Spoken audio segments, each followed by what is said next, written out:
They, some colleagues and fans in Mexico have asked me um, about Ross Stripling, um, Clayton Kershaw, and recently Emmet Sheehan when they were no hitter in the sixth and the seventh inning, and I told them that baseball had been changing, but I think the best person to ask that question is you.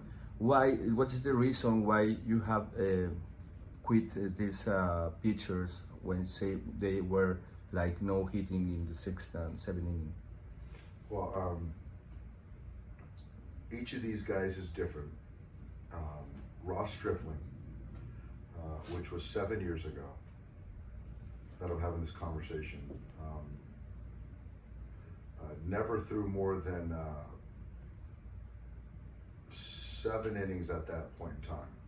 He'd come off Tommy John surgery, and so where he was at, I felt that it was safe for him to not have to try to go 2 more innings, to throw a no-hitter. And actually, he sent me a text the other day telling me he still supports everything I've done.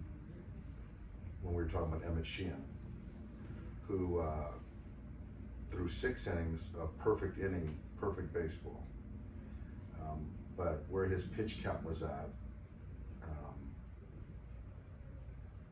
we're not going to let him throw 130 pitches in his first major league start. And so for me, if he's not going to finish the game, get him out before he can get hurt. And with Clayton Kershaw,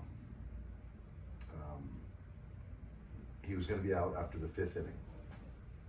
And then we talked and we decided that the 7th inning was going to be the last inning. And so we both agreed it was the right decision to keep him healthy. So all of my decisions have been to keep these guys healthy.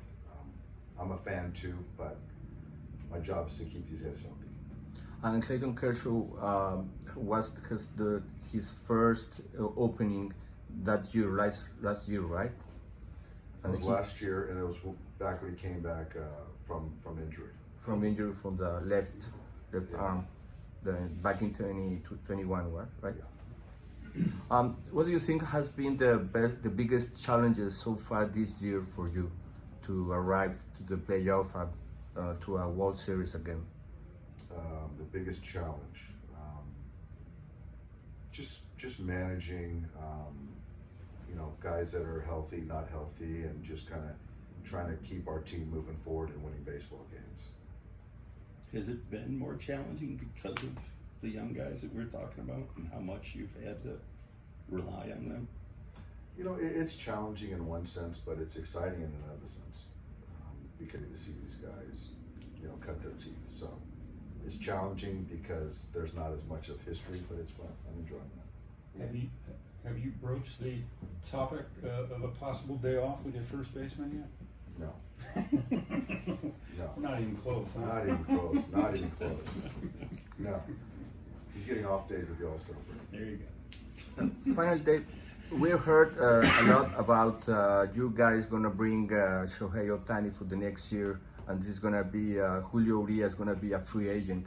Do you think you can keep Julio Urias in the organization for the next year and to bring Shohei Ohtani too? Well, I can't speak to Shohei Ohtani because he's with another team right now. He makes any team better, obviously. As far as Julio, we love Julio. He's been a great Dodger, and that's our hope. But when you're a free agent, he's earned the right to make the decision himself. So for me, I would love to have Julio, but as a free agent, it's what's best for his family. With his agent, they have to make that decision. Yeah, you said you hope Julio goes 4 or 5 today. Yesterday you said the bullpen met and they've been better since that meeting. They threw 3 and 3 scores yesterday, and then today they said might have 4 or 5 innings potentially. How much has the confidence level kind of grown since the last week or two from that bullpen? A lot. I think baseball, it kind of ebbs and flows, and then right now our pen's in a really good spot. I think that usage-wise, performance-wise, and now you kind of add a glue guy in Daniel Hudson, so they're in a good spot. Notice Hudson